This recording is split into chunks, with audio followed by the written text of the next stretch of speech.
మహబూబాబాద్ జిల్లా వ్యాప్తంగా ఇంటర్మీడియట్ వార్షిక పరీక్షలు నేటి నుంచి ప్రారంభమయ్యాయి. ముఖ్యంగా తొర్రూరు పట్టణంలోని వివిధ పరీక్షా కేంద్రాల్లో విద్యార్థులు ఉత్సాహంగా పరీక్షలకు హాజరయ్యారు.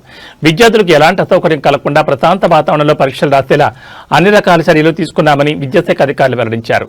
పరీక్షా కేంద్రాల వద్ద త్రాగునీరు, వెలుతురు వంటి కనీస వసతులతో పాటు 144 సెక్షన్ అమలు చేస్తూ కట్టుదిట్టమైన పోలీస్ బందోబస్తును ఏర్పాటు చేశారు.